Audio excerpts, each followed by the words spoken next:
confinamiento real del suelo responde a esta curva, a esta envolvente de falla, y la simplificación que nosotros hacemos es a través de esta recta, ¿ok?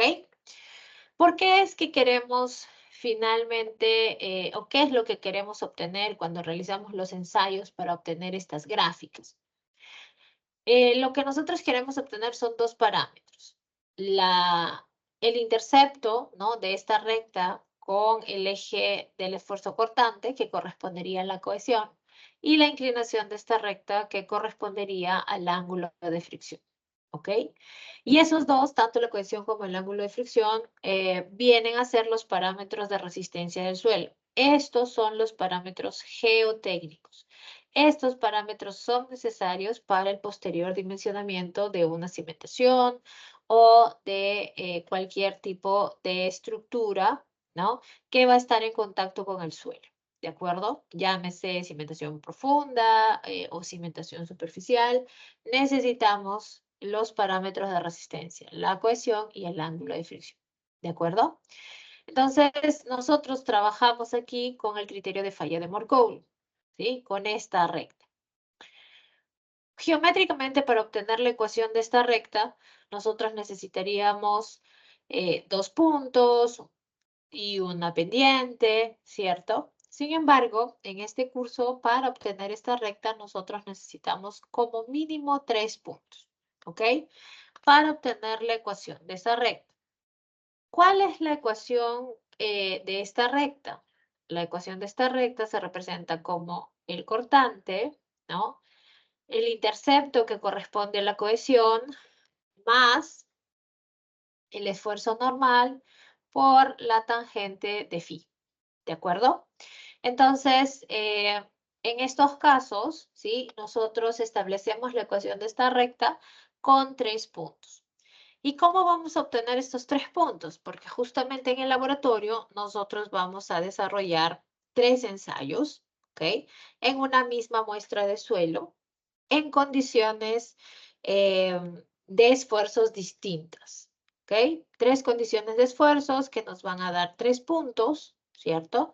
Y esos 3 puntos nos van a permitir calcular el criterio de falla de Morcoulo, esta recta, y por lo tanto los parámetros de resistencia, ¿ok? ¿Qué sucede cuando nosotros vemos aquí una porción de este suelo? ¿Ok? Nosotros tenemos un estrato y hemos analizado diferentes puntos a diferentes profundidades, ¿cierto? Estas diferentes profundidades, ¿ok?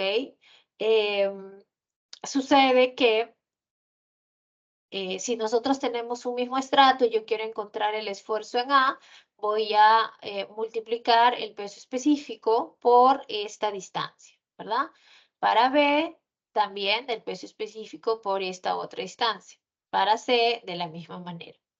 Y nosotros hemos dicho que los esfuerzos geoestáticos, llámese esfuerzo normal, aumentan conforme la profundidad, porque cuanto más profundo, mayor la presión de confinamiento en la que esta porción del suelo se encuentra. Entonces, eso es lo que colocamos aquí. El esfuerzo en C es mayor que el esfuerzo en el punto B y mayor que el esfuerzo en el punto A, ¿cierto? Y cada uno de estos esfuerzos de confinamiento está relacionado a esfuerzos cortantes también, ¿no? El esfuerzo en AT está relacionado a un esfuerzo cortante, ¿no? Si yo, digamos, eh, analizo, ¿no?, el comportamiento real del suelo, que vendría a ser este, ¿no? Este de aquí, que es la envolvente de falla. Bueno, aquí no me deja escribir bien, pero es lo que tenemos. Esta es la envolvente de falla, ¿verdad? La curva que les estaba mencionando hace un momento. Entonces, si yo quiero saber en una profundidad A, ¿no?, a esta profundidad, este esfuerzo de confinamiento está relacionado con un esfuerzo cortante, ¿ok? Igual para el caso del esfuerzo en B. Entonces, esto es lo que nosotros estábamos viendo aquí. ¿Qué es lo que observamos de la gráfica entonces? Y está resumido de la siguiente forma. De la gráfica se observa que un suelo sometido a una mayor presión de confinamiento podrá soportar un mayor esfuerzo cortante, ¿cierto? Eso es lo que nosotros acabamos colocando aquí, ¿sí? Y eso es lo que vamos visualizando en esta representación. ¿Qué significa? Que yo puedo tener, ¿no? Si yo quiero relacionar, por ejemplo, si yo quiero encontrar este punto aquí y yo trazo un criterio de falla de Moore-Coulomb, o sea, una recta en este punto, yo voy a tener una recta, ¿no? Que corresponde a esta línea azul, ¿ok? Si yo ahora evalúo solamente en el punto B, voy a tener esta recta que pasa por aquí, que es la línea en verde, ¿ok? Y si yo ahora evalúo el esfuerzo de confinamiento a la profundidad C, voy a tener una recta, ¿no? Que vendría a ser esta recta magenta. ¿Qué es lo que estoy queriendo mostrar aquí? Ah, digamos que estoy queriendo reafirmar lo que se menciona, que para una mayor presión de confinamiento, mayor serán los esfuerzos cortantes. ¿Qué es lo que estamos viendo aquí? Que para este mismo suelo, ¿no? Para que es un mismo estrato, es el mismo peso específico, yo puedo tener tres rectas distintas. Y estas tres rectas distintas, ¿qué me van a dar? Aquí yo voy a tener Phi 1, ¿no? Un Phi 2 y un Phi 3. Y aquí yo voy a tener una cohesión 1, una cohesión 2, ¿no? Hasta este punto en verde, y una cohesión 3, ¿cierto? Entonces vamos a poder tener esas situaciones. Pero es el mismo suelo, ¿cómo es posible que van a tener diferentes parámetros de resistencia? ¿No deberían tener el mismo? Así es. En verdad, el comportamiento real del suelo, el comportamiento real del suelo, se da de esa manera. Los parámetros pueden variar, ¿no? Dependiendo de la profundidad en donde hagamos el análisis. Sin embargo, nosotros simplificamos eso, ¿verdad? Entonces sacamos una muestra, hacemos ensayos, 3 ensayos, ¿ok? En condiciones de carga distintos y obtenemos valores representativos para ese estrato, ¿de acuerdo? Entonces obtenemos un par, ¿no? Un par de parámetros de resistencia representativos para un mismo estrato. Aunque, ¿no? Realmente no es así, porque en verdad estos parámetros pueden variar dependiendo de la presión de confinamiento a la que el suelo se encuentra. No sé si me dejé entender hasta aquí. Me comentan si tienen alguna duda.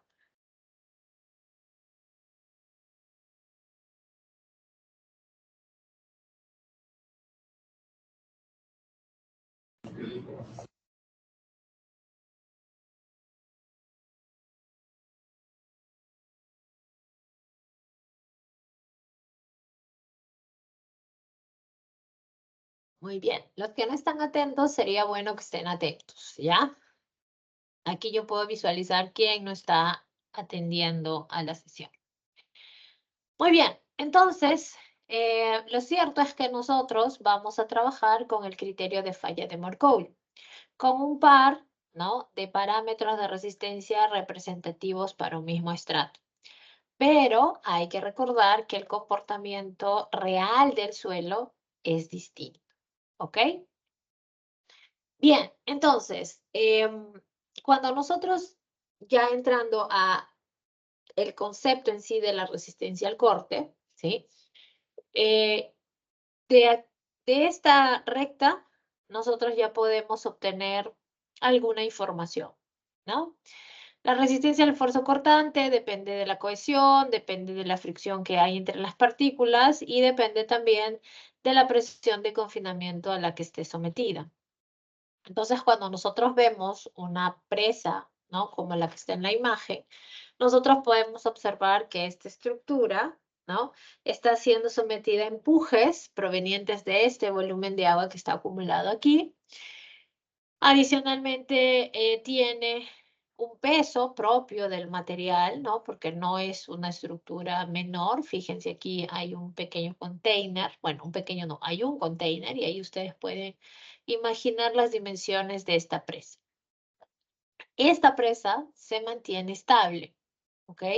Se mantiene estable ante, ¿no? Los empujes y los esfuerzos a los cuales la estoy sometiendo. Si esta presa llegara a fallar, o sea, si los empujes y los esfuerzos a los que están sometidos superaran su resistencia, pues habría una falla en esta presa. Obviamente, si eso ocurre, ¿no? Toda la zona aguas abajo acaba inundada, ¿no? Si esto no fuera agua y fueran residuos de minerales, donde también podemos proyectar algunas presas, pues sería aún peor, ¿verdad? En este caso, ya la estructura, ¿no? Aquí la estructura está estable, se mantiene ante los empujes, ante los esfuerzos a la que está siendo sometido. Una presa de tierra, además, como esta que vemos en la imagen, está altamente monitoreada, ¿no? Tiene instrumentación geotécnica que en algunos casos se puede visualizar y leer, ¿no? En tiempo real, ¿no? Entonces, si hay algún tipo de movimentación en esta estructura, pues ahí automáticamente se encienden las alertas. La mayoría de las presas falla principalmente por el fenómeno del piping, que le llaman, que no es más que zonas de infiltración, ¿no? Cuando infiltra agua, empieza a erosionar internamente la estructura y ahí puede ocurrir el daño a la presa en este caso.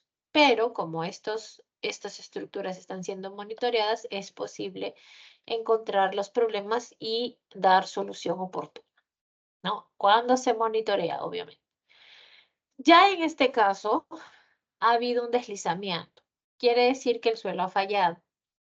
El suelo tenía, toda esta porción de suelo estaba en esta zona, ¿cierto? ¿Y qué es lo que ha sucedido? Bueno, por algún motivo que nosotros podemos inferir, porque no vamos a saber a ciencia cierta, esta masa de suelo se ha deslizado, ¿ok? Y esto ocurre por varios factores. Puede ser que haya habido lluvias, ¿no? Se sobrecargó el talud y deslizó. ¿Qué otro motivo ustedes podrían, por ejemplo, inferir en este caso para esta imagen? ¿Qué creen que ha podido pasar para que ocurra este deslizamiento?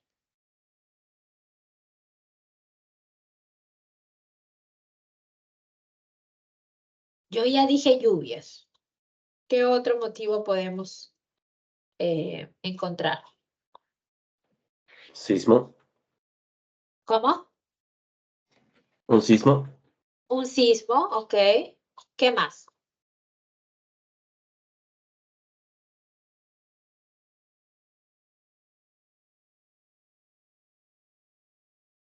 Puede haber sido una actividad humana.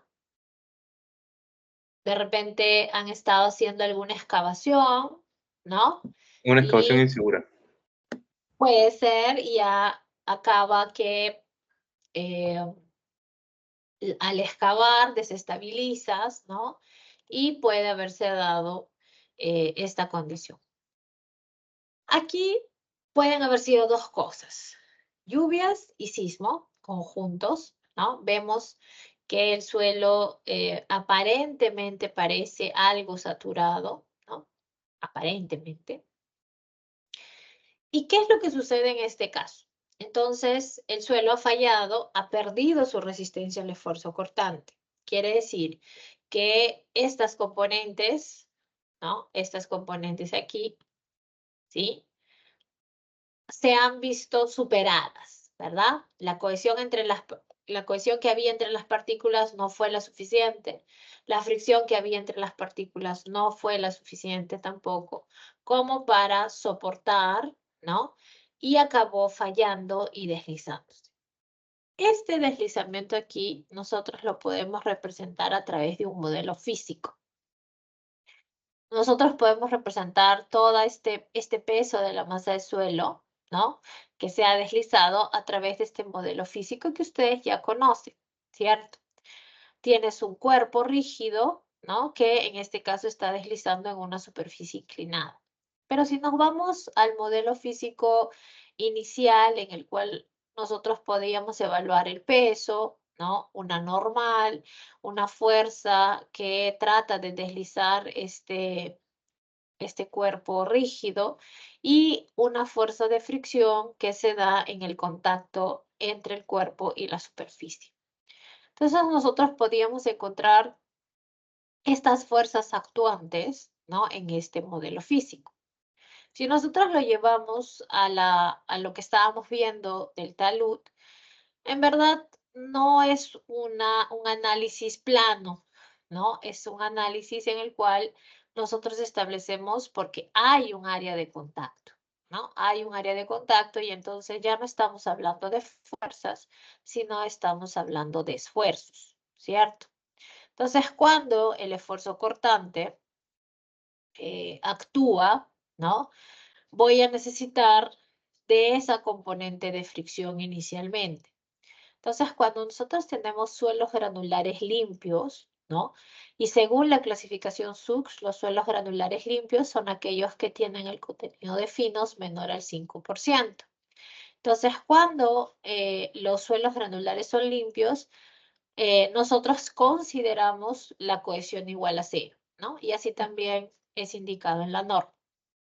Cuando se tienen suelos granulares limpios, se considera el valor de la cohesión igual a cero. Entonces, no hay aporte de la cohesión entre las partículas. Y solamente el esfuerzo cortante depende de la presión de confinamiento y del ángulo de fricción.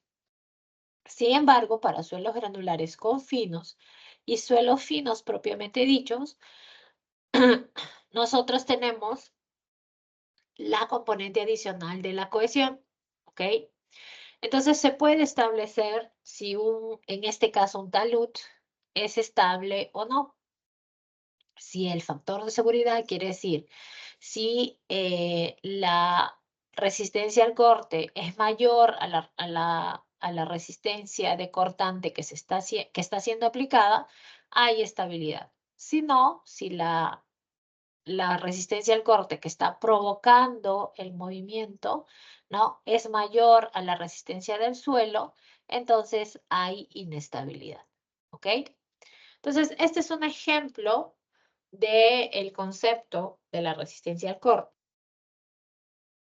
Hay otros casos, como esta imagen aquí, por ejemplo, en la que el suelo también ha perdido su resistencia, ¿no? Y vemos inclusive que se encuentra saturado, ¿verdad? Porque el agua está hasta el nivel de superficie.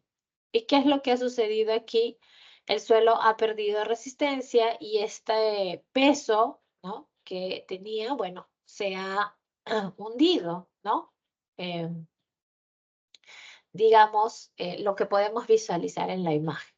Y era lo que hablábamos en la clase anterior sobre cuando el esfuerzo efectivo se hace cero y no hay interacción entre partículas y la resistencia se anula, ¿ok? Entonces, toda vez que nosotros generamos algún cambio en los esfuerzos al interior del suelo, hay deformaciones. Entonces, esos cambios en los esfuerzos pueden ser de una magnitud tal que el suelo se vea completamente vencido, ¿no? Si bien tenía una resistencia, pero son tantos los esfuerzos que le estoy aplicando que va a haber vencida esa su resistencia y va a acabar fallando. Entonces, eso es lo que nosotros tenemos que evaluar. Nosotros tenemos entonces, o nosotros podemos definir entonces, o darle una definición formal a la resistencia al esfuerzo cortante, que vendría a ser la resistencia que el suelo ofrece para superar los esfuerzos de corte que le estoy aplicando, ¿no? En la mecánica de suelos, nosotros nos debemos de asegurar que el esfuerzo cortante en cualquier punto, ¿sí? sea menor a la resistencia de corte de ese suelo en particular, pero adicionalmente nosotros aplicamos un factor de seguridad. ¿Ok?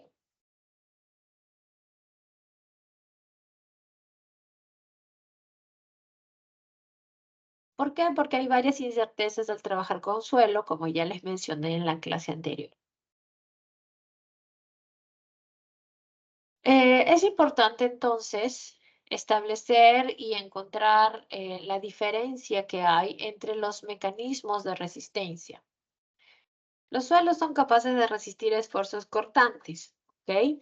Debido a la resistencia en el contacto entre las diferentes partículas que conforman una masa de suelo. Y adicionalmente, porque como hay una diferencia en los tamaños, también se genera, ¿no? Un trabamiento, una superposición. Y eso, ¿no? Depende si se movilizan las partículas o no. Por lo tanto, la resistencia al cortante del suelo es función de dos componentes principales. La resistencia que hay entre las partículas, ¿no? Que depende de la fricción entre las partículas y la existencia o no de esa cohesión. Y la resistencia por superposición, ¿ok? Que es la resistencia adicional causada por los diferentes tamaños de partículas, ¿ok?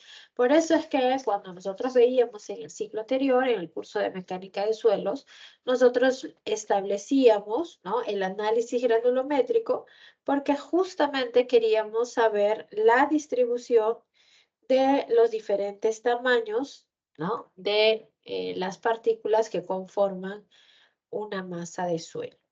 ¿Ok? Entonces, esa resistencia entre partículas, fricción, cohesión, y la resistencia por superposición, trabazón o interlock. Si nosotros vamos ahora a analizar de forma análoga, ¿no? A través de un modelo físico, hacemos el análisis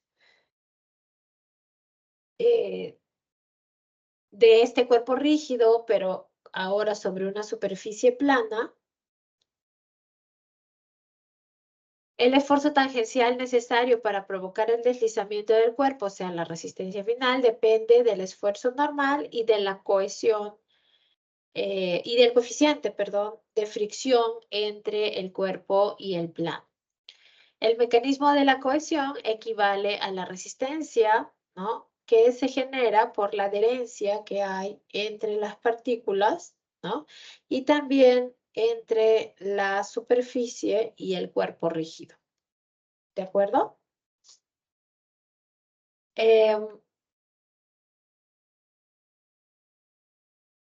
entonces, esta resistencia entre partículas depende del esfuerzo normal y de la cohesión y del ángulo de fricción. La resistencia por superposición que definimos, ¿no? Por esta trabazón, por esta interacción entre los diferentes tamaños de partícula, se define como una resistencia adicional. ¿Por qué? Porque yo voy a tener un trabajo adicional para poder movilizar las partículas. Eh, y se puede diferenciar, como lo vemos aquí, ¿no? En la figura A mostramos un suelo, una arena suelta, y cuando nosotros generamos un cortante, ¿no? O queremos provocar un desplazamiento horizontal a través de un esfuerzo cortante, estas partículas, como el suelo se encuentra suelto, se van a deslizar unas entre otras. ¿Ok? Ya en la figura B, nosotros tenemos un suelo denso.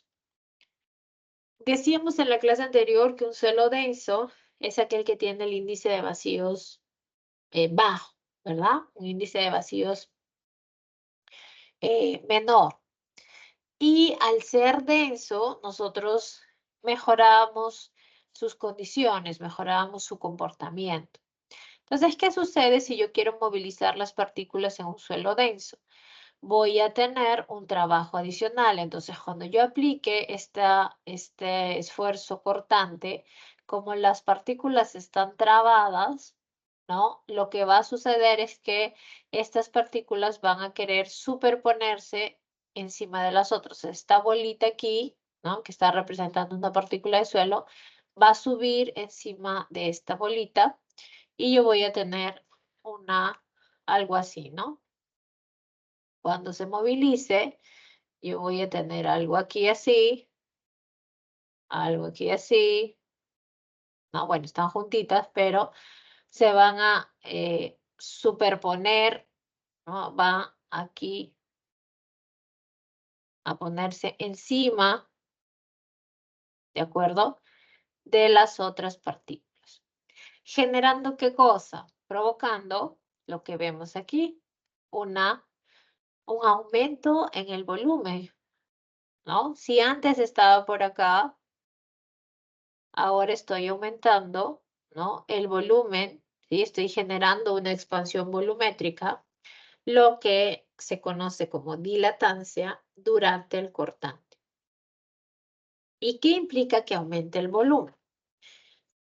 Si el suelo está saturado y el volumen aumenta, lo que generamos es un efecto de succión. Y al generar un efecto de succión, nosotros generamos que la presión de poro se vuelva negativa. Eso es lo que sucede cuando hay dilatancia. ¿Ok? Entonces, ¿qué es lo importante de recordar de esta parte? Bueno, lo que está subrayado ahí. Cuanto más denso es el suelo, mayor el efecto de superposición. Entonces, el suelo presenta una mayor resistencia. ¿Ok? ¿Se entendió hasta aquí? A ver, me comentan.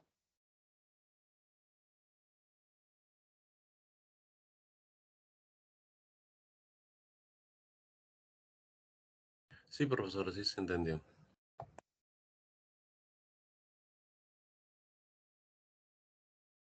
Ok, listo, gracias.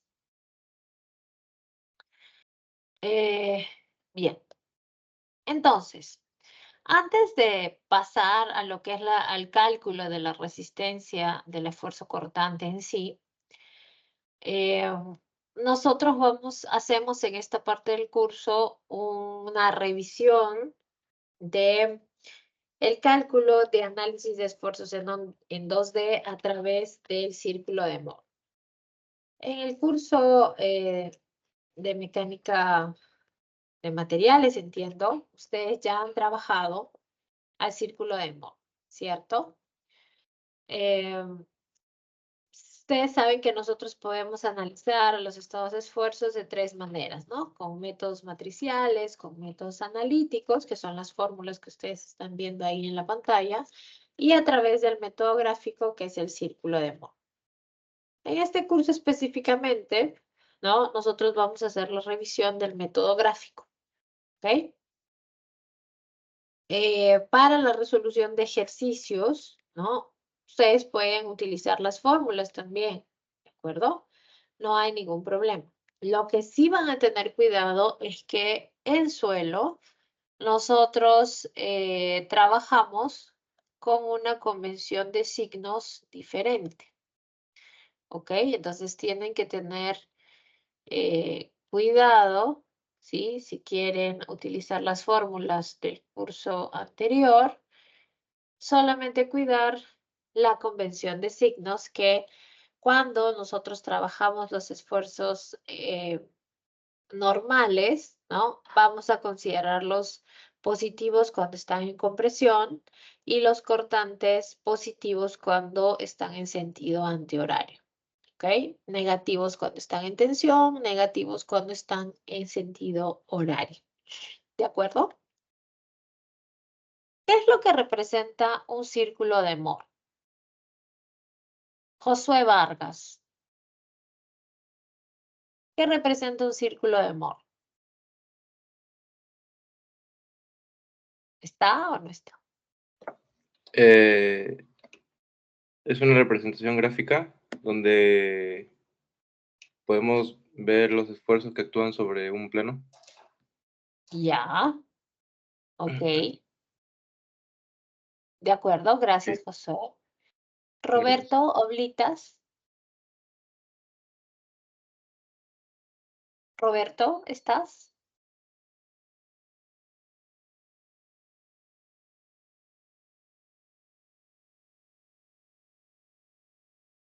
Roberto,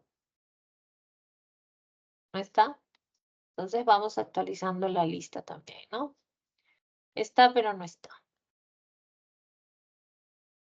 Ya, listo.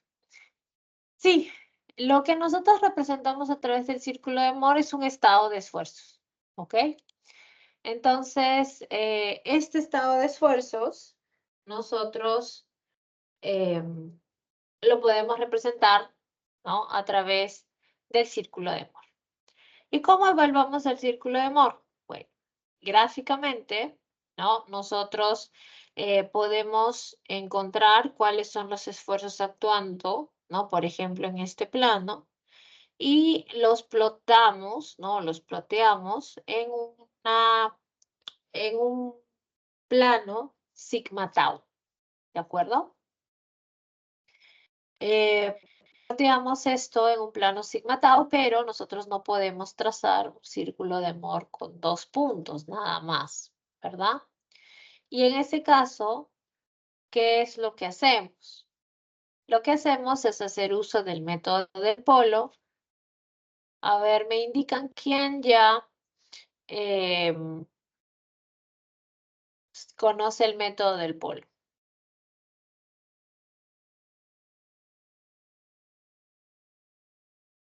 ¿Quién ha visto en el curso anterior el método del polo? A ver, levante la mano para ver en la lista.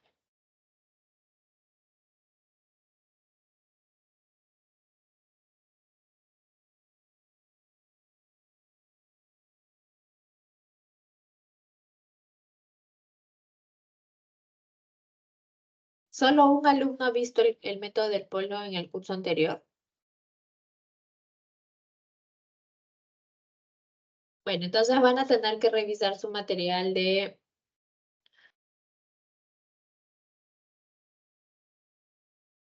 mecánica de materiales. Ahí van 2. Ok. Porque yo voy a hacer aquí un repaso, pero ustedes ya han trabajado esto. Ok. Así como necesitan tener fresca la información del curso de mecánica de suelos, ok. Es importante también tener eh, fresco en la memoria, ¿no?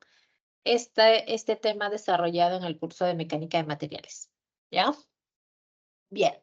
Entonces, ¿en qué consiste el método del polo? El método del polo consiste, ¿o qué cosa es el polo, primeramente? El polo es un vector, ¿ok? Paralelo a la intersección de 2 planos. El polo es único, ¿ok? Entonces, ¿qué es lo que nosotros vamos a tener que hacer? Nosotros vamos a tener que trazar paralelas, ¿no? Por ejemplo, si este de aquí nosotros lo llamamos de plano A, ay, qué feo, se puede poner esto. Si nosotros llamamos esto de plano A y este de aquí de plano B, nosotros primero establecemos las coordenadas de estos planos, ¿no? Para poder plotarlos en el plano sigma tau. Entonces, si yo quiero encontrar la coordenada del plano A, son los esfuerzos actuando en el plano A, que corresponde a sigma i con tau y x, pero tau y x está en sentido horario, entonces es negativo, tau y x. Y el plano B va a tener los esfuerzos actuando en este plano B, van a ser sigma x, positivo porque está en compresión, y tau xi, positivo también porque está en sentido antihorario, ¿no? Siguiendo aquí nuestra convención de signos. ¿Ok? Entonces, si nosotros consideramos, ¿no? Vamos a poner aquí. Considerando que sigma i es mayor que sigma x, entonces yo voy a tener que mi plano A, ¿no? Mi plano A va a estar por acá. Este va a ser mi punto A. Y este va a ser mi punto B, ¿cierto?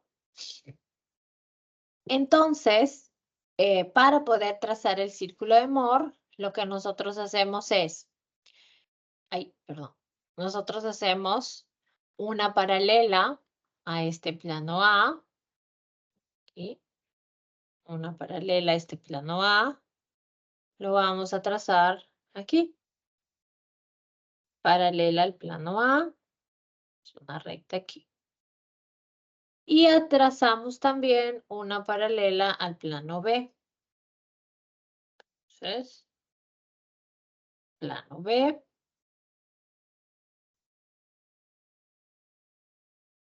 Trazamos una paralela al plano B. Esta de aquí, ahí, vamos a ponerla así.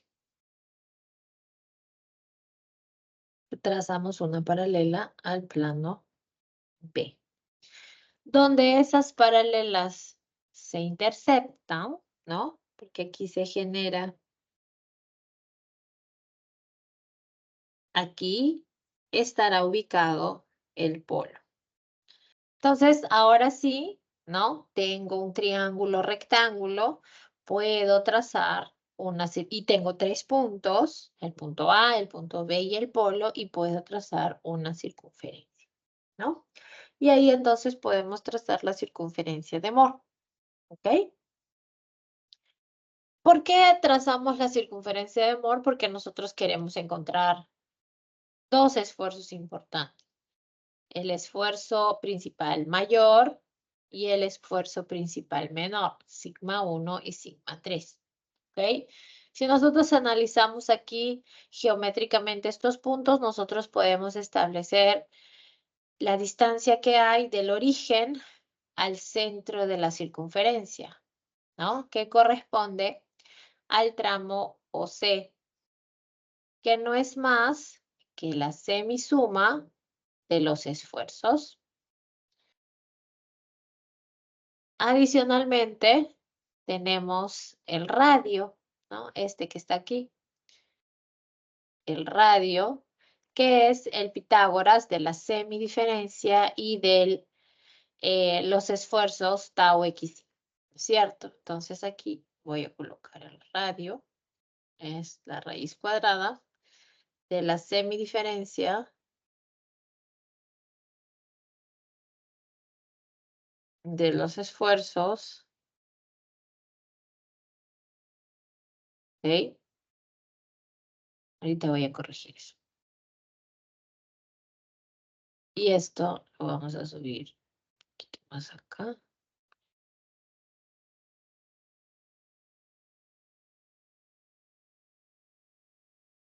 Y ya está.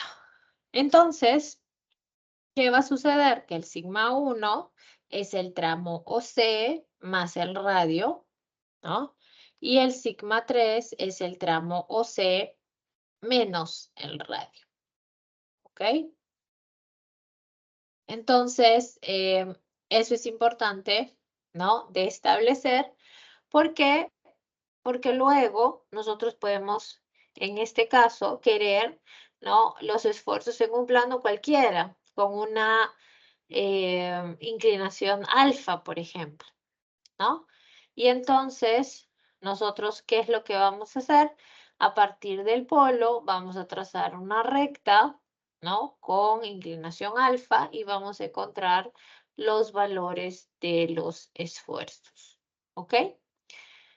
Ese es entonces el método del polo, ¿no? Que también está explicado aquí. Bueno, no está explicado, pero muestran un ejemplo, pero ya se los expliqué qué es lo que tienes que hacer para trazar al polo. Trazas paralelas, ¿no? A los planos que estás analizando, ¿sí? Y la intercepción de esas paralelas corresponde al polo, ¿ok? Que es un único vector, ¿no? Depende ahí de la distribución de los esfuerzos. Ojo que yo estoy asumiendo esto, ¿ah? Estoy asumiendo esto de aquí. Si fuera al contrario, obviamente la posición del polo, ¿no? Va a ser distinta, ¿ya? Asumiendo, voy, ¿ok? Entonces, eso es lo que tienen ustedes que tener en cuenta para el análisis de los estados de esfuerzos a través del círculo de Mohr. ¿Ok? En este curso, como dije, nosotros puedes utilizar las metodologías que hayas visto en el curso anterior. No hay ningún problema. ¿Ok? Lo que sí es que si se te solicita específicamente que tienes que hacerlo a través del círculo de Mohr, tienes que hacerlo de manera gráfica, ¿ok? Si no, puedes utilizar las ecuaciones, pero ojo, si utilizas las ecuaciones, ten en cuenta la convención de signos, ¿ok?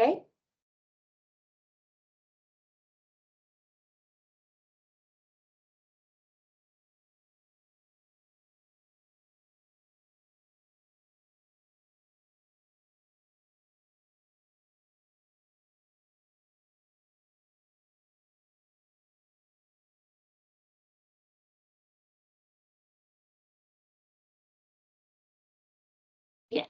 Entonces,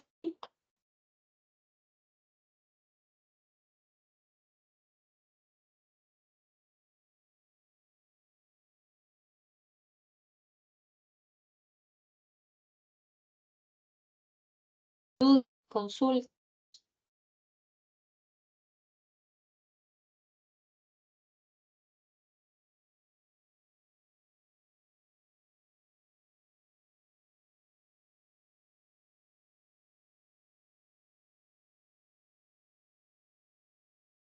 A ver. Eh,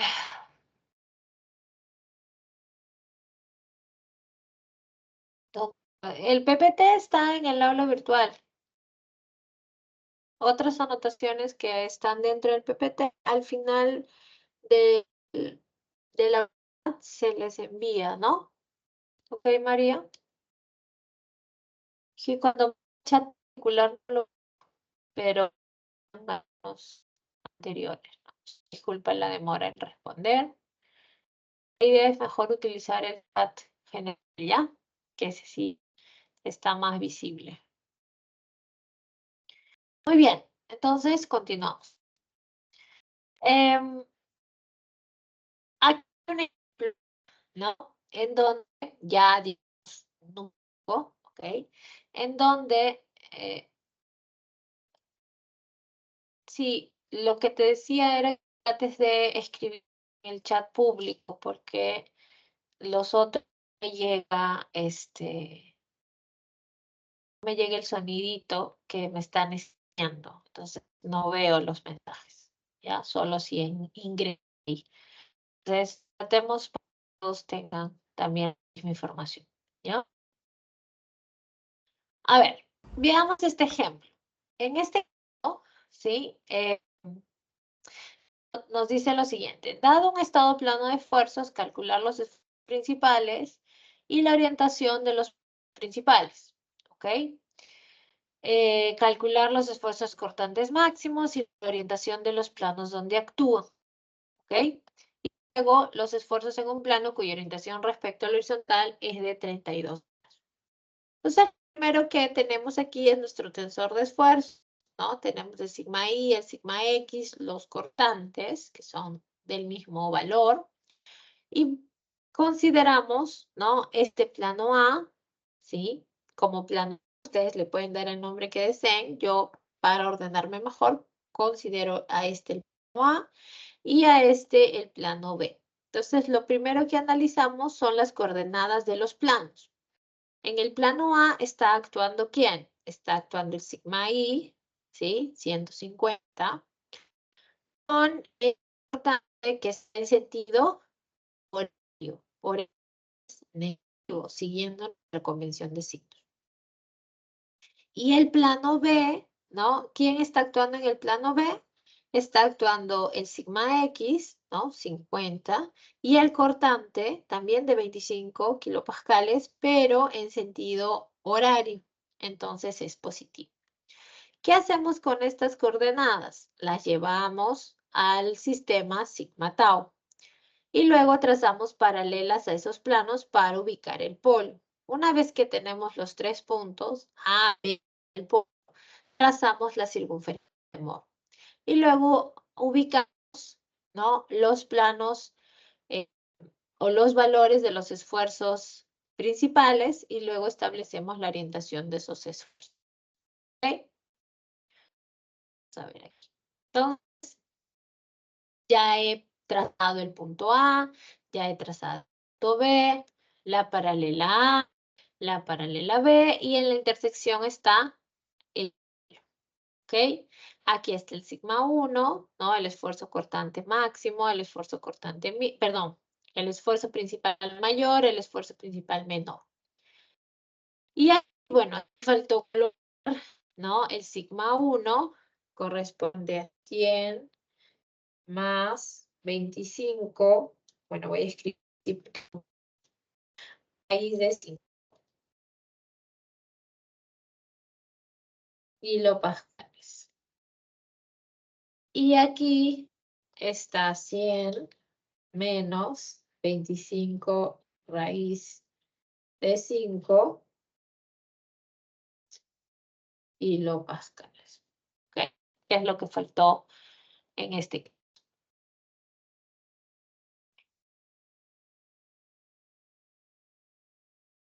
¿Quieren mover esto? Ya, ahora sí. Ahí. ¿De acuerdo?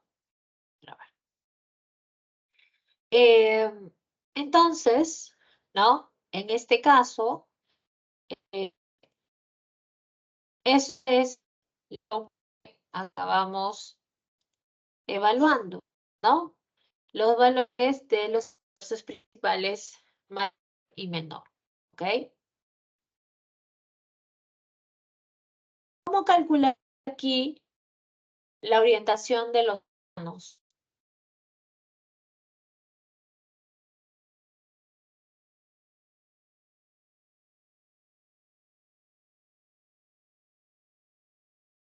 Calcularían la orientación del plano sigma 1 y sigma 2, que están bien,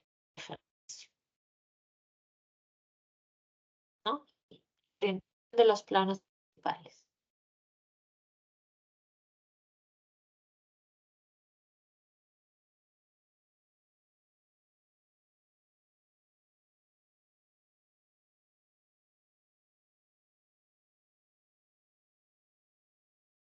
Doctor Santillán, ¿estás?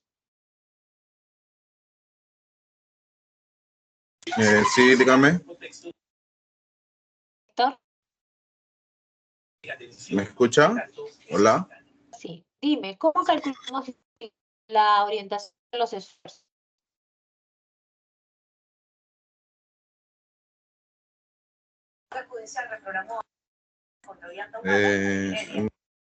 Es que no me sale su pantalla, tengo como corte de internet. No se te escucha. Miss, disculpe, creo que su internet está fallando porque a veces se le escucha entrecortado y la pantalla ahorita no se ve. No se ve la pantalla. Ajá, está cargando. No escucho ni a los alumnos. Reportado también. Miss, parece que su internet está fallando porque no se le escucha muy bien. O sea, se le escucha entrecortado y aparte la pantalla ya no se ve. Bueno, estoy en la universidad, pero yo tampoco los escucho. Lo escuché entrecortado al alumno. Santillán. Sí, yo lo escucho entrecortado y no veo la pantalla de hace como 2 minutos, 3 días.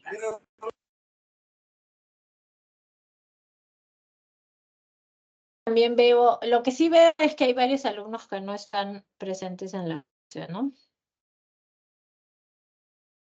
Talla se ve, a ver. Vamos a ver.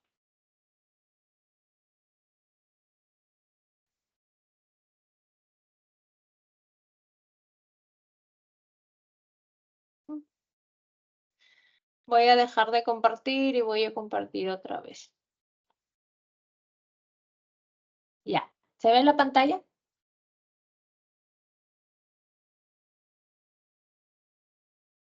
Sí, profesora. Ya, ¿se me Sí. escucha? Sí. Sí se le escucha, profesora. Porque yo los escucho con bulla en la parte, no sé, en el fondo, qué sé yo. Y bueno, los escuchaba entrecortado también.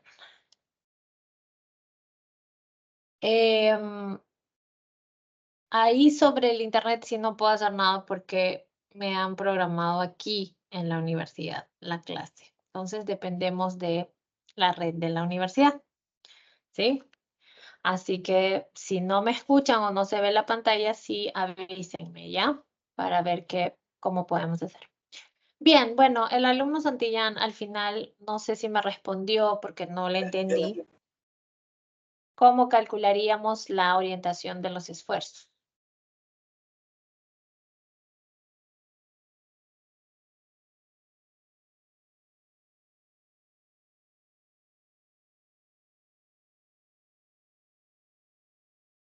No, nadie. Ok. Bueno, ¿qué hacemos en este caso? Lo que hacemos aquí es desde el polo, ¿no? Que está aquí. Desde el polo trazamos una recta hacia el esfuerzo principal sigma 1 y una recta hacia el esfuerzo principal sigma 3. ¿Ok? En ese caso, entonces, ¿sí? Nosotros podemos establecer aquí el valor de alfa. Alfa lo podemos encontrar geométricamente, ¿no? Con este triángulo que se forma aquí. O si es que hemos hecho, ¿no? El círculo de Moore a escala, ¿no? Lo hemos dibujado gráficamente y hemos seguido las escalas, podemos con un transportador medir el ángulo alfa, ¿ok?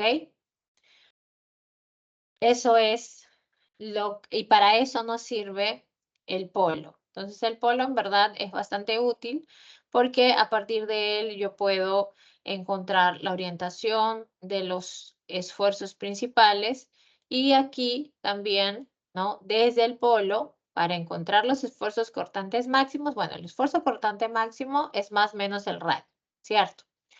Pero la orientación de esos esfuerzos las encuentro desde el polo también, trazando una recta hacia el esfuerzo cortante máximo, ¿no? En positivo, y hacia el esfuerzo cortante máximo negativo, ¿no? Y tengo la inclinación también de ese ángulo, que como dije, se puede encontrar de manera, utilizando la geometría, las propiedades de la circunferencia, etcétera.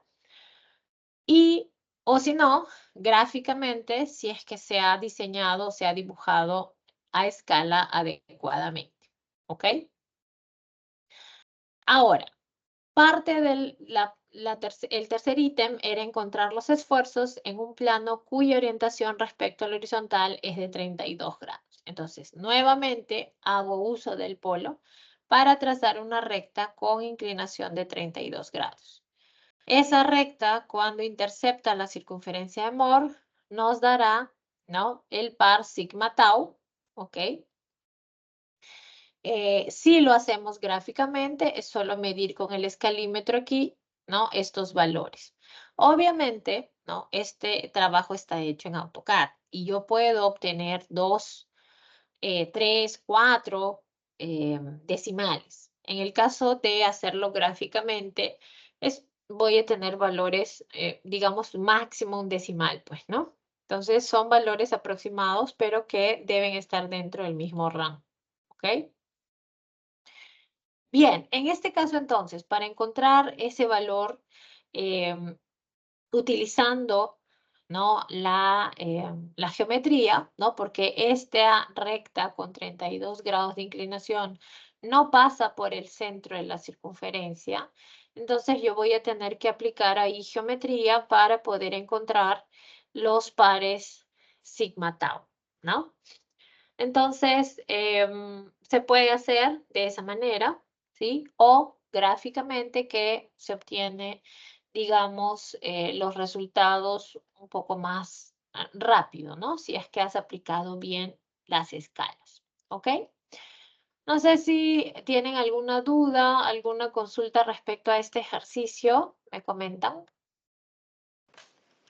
Profesora, ¿el polo siempre tiene que estar abajo a la izquierda? ¿O se puede No, hacer una intersección de arriba? Que hay? no, el polo depende de los valores de los esfuerzos, ¿ok? No es que siempre va a estar abajo o arriba, porque aquí está aquí abajo, pero, por ejemplo, aquí está por aquí arriba, ¿no? Aquí está, bueno, aquí arriba también. Depende de los valores de los esfuerzos, ¿de acuerdo? Entonces, no es una regla, tienes que evaluar el tensor de esfuerzos, el estado plano de esfuerzos y los valores de los esfuerzos que están siendo aplicados en cada plano. ¿Ok? Profesora, Ok. el polo bueno, las paralelas son paralelas a los planos, ¿verdad? No te entendí. ¿Puedes repetir? Las paralelas para encontrar al polo son paralelas a los planos. Sí, paralelas a los planos, ¿no? Este es el plano A donde donde están actuando estos dos esfuerzos. Entonces, ese es el plano A. Y luego el plano B son donde están actuando estos dos esfuerzos. Entonces, analizo las coordenadas, ¿no? Y establezco esos planos. Entonces, la orientación o la posición del polo depende del valor de los esfuerzos. ¿Ok?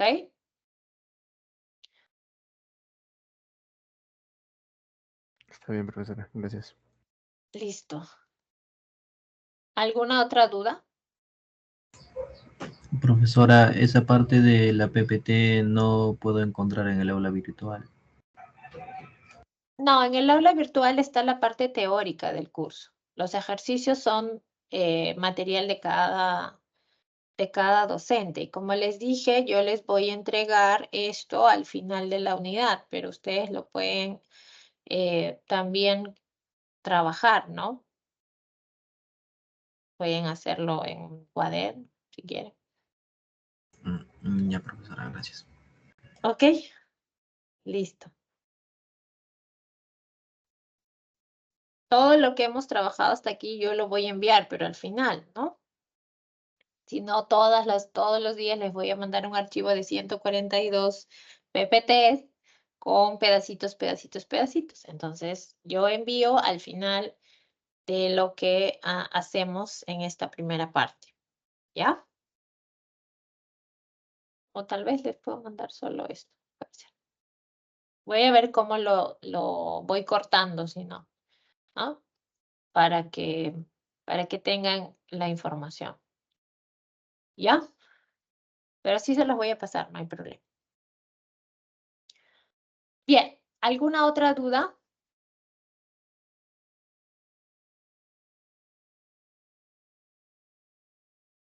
Veamos este otro ejercicio aquí, que es un poco más parecido con lo que nosotros trabajamos en mecánica de suelos.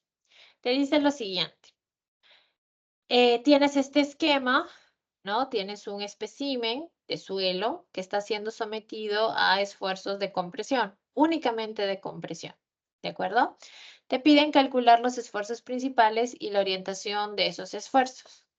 Y adicionalmente te piden los esfuerzos en el plano de falla X, ¿no? Este plano de falla que tiene una orientación de 60 grados. Este espécimen nosotros lo llevamos al estado plano de esfuerzos que ya conocemos, ¿ok?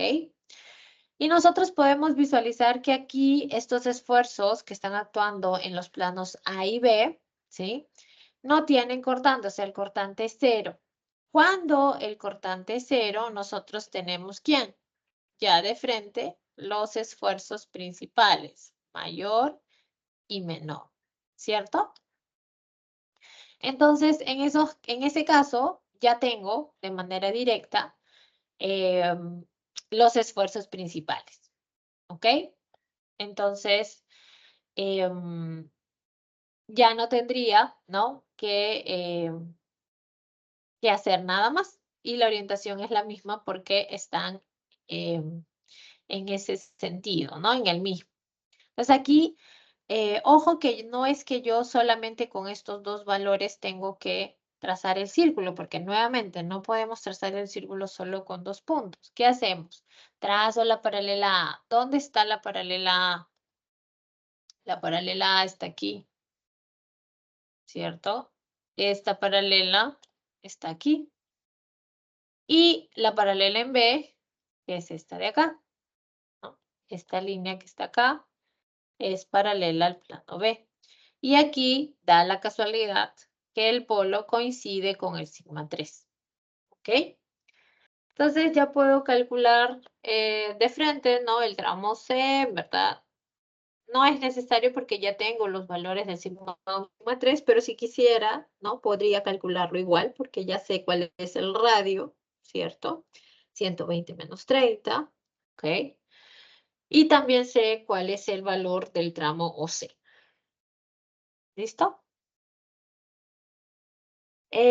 Para calcular ese plano de inclinación a 60 grados, lo que hacemos es, desde el polo, que también es el sigma 3, trazamos una recta con inclinación de 60 grados. Y donde intercepta la circunferencia, ¿no? Vamos a tener ahí, si lo he hecho a escala, lo puedo medir con mi escalímetro. Si no, bueno, trazo una recta desde el centro a ese punto.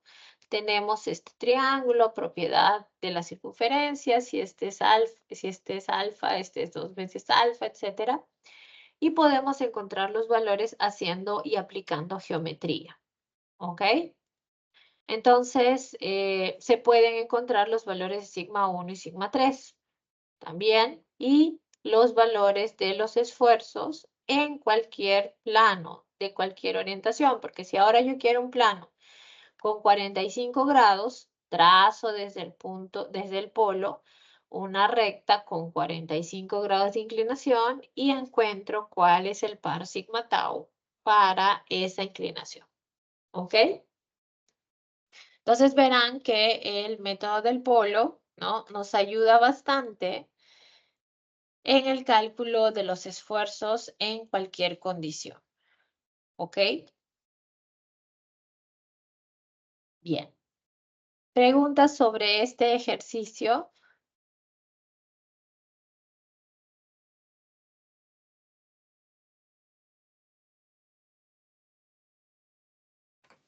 Profesora, en ambos casos de coordenadas eran 0 porque no hay fuerzas paralelas, ¿no? No hay cortantes aplicados en los planos. Ok. ¿Ok? Donde el cortante es 0, los esfuerzos son principales. ¿De acuerdo? ¿Alguna otra consulta?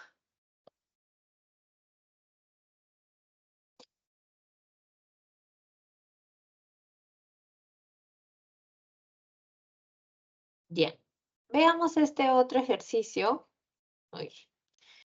En donde te piden determinar los parámetros de resistencia de un depósito de suelo arcilloso, de la cual se tomó una muestra inalterada, con el cual se preparó un cuerpo de prueba de 10 centímetros de arista, y utilizando el círculo de Moore te piden determinar los esfuerzos principales totales, la orientación del plano principal con respecto al horizontal y representarlo gráficamente, o sea, utilizar el círculo de Moore.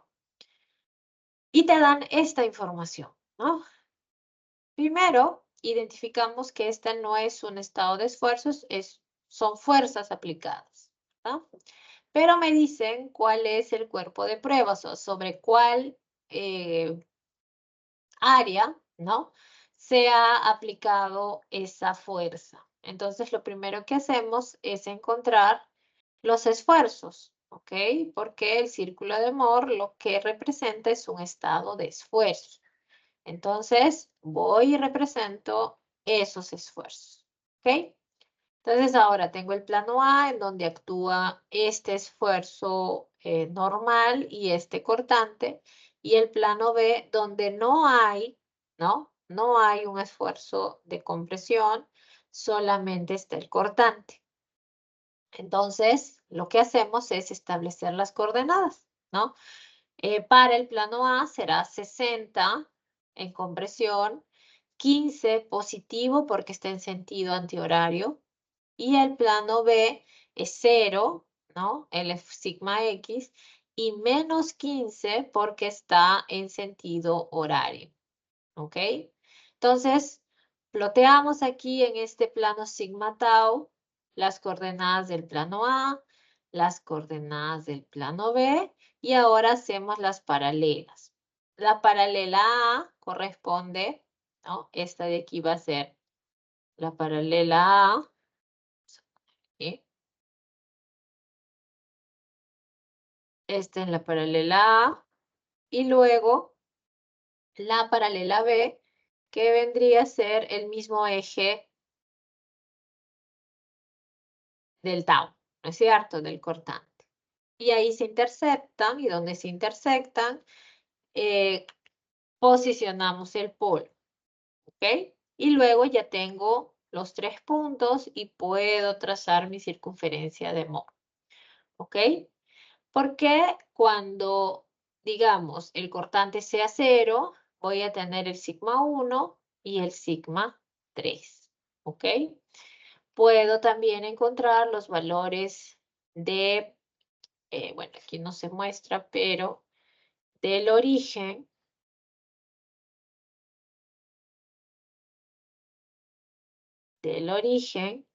al centro de la circunferencia, ¿ok? En este caso, ¿no? Aquí está el ángulo recto, tienes el triángulo ahí.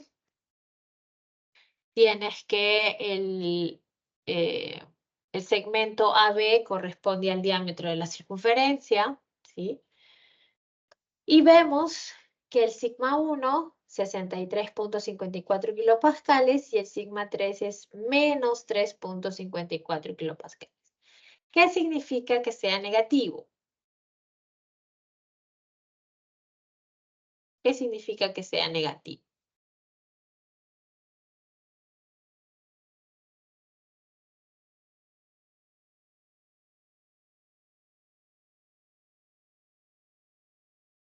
Que está en tracción. Que está en tensión o tracción. Perfecto, ¿no? Entonces, cuando nosotros calculemos la orientación del plano principal mayor, que es lo que me estaban pidiendo, ¿no? Y ubique yo el sigma 3, este esfuerzo estará en tensión o tracción, ¿no? Entonces, ¿cómo calculamos la orientación del esfuerzo? A partir del polo, trazamos una recta hacia el sigma 1, que es el esfuerzo principal mayor, ¿no? Tengo este triángulo aquí, puedo calcular el valor de este ángulo alfa, ¿ok? Si lo he hecho gráficamente, lo mido con mi transportador, ¿ok? Si no, aplicamos geometría, ¿no? Analizamos este triangulito y calculamos el valor de alfa, ¿ok? Entonces, yo sugiero, bueno, aquí yo he presentado 3 ejercicios resueltos, ¿de acuerdo? En la próxima clase yo voy a resolver otros ejercicios, ¿ya? Pero yo sugiero que ustedes tengan para la próxima clase regla, transportador y compás para poder practicar un par de ejercicios más, ¿no? Y no solamente ver cómo se hace, ¿no? Sino también hacerlos porque finalmente en las evaluaciones, ¿no? Ustedes lo van a hacer manualmente, ¿de acuerdo? Entonces, eso es importante para la siguiente clase. ¿Alguna duda sobre este ejercicio?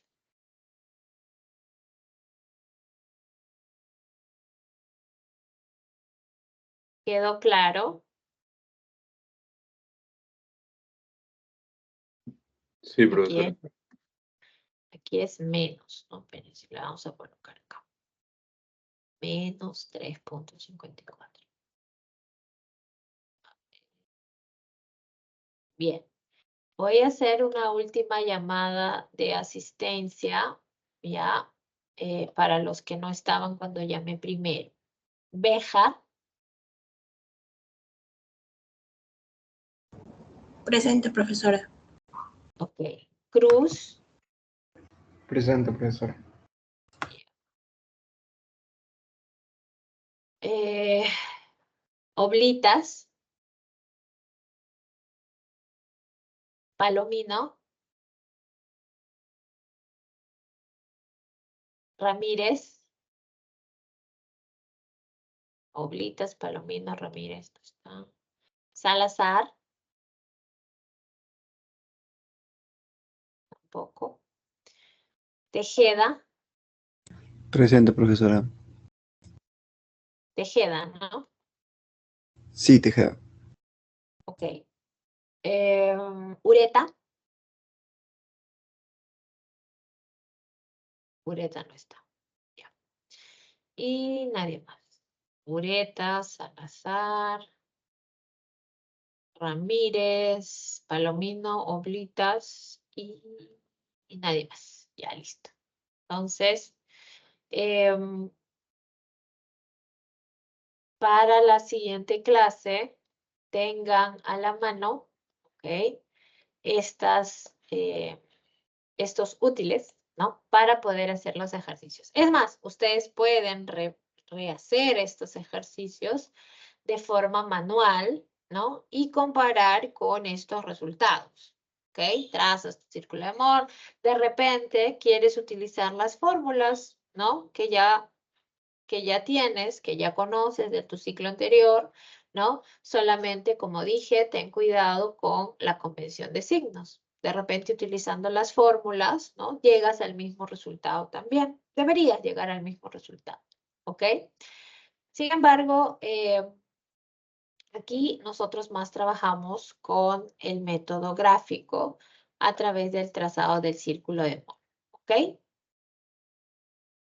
Vamos a ver qué sigue. Ah, ya no. Antes de entrar a esto, voy a hacer algunos ejercicios adicionales junto con ustedes, ¿ok? En la próxima clase. También no se olviden que el martes, les dije, vamos a tener un cuestionario sobre el repaso de mecánica de suelos, ¿de acuerdo? Va a ser dentro del aula virtual, ¿ok? Entonces, así como hicimos el repaso en la clase anterior, ¿no? Ustedes también revisen su material del curso de mecánica de suelos, ¿ya? ¿Alguna duda hasta aquí?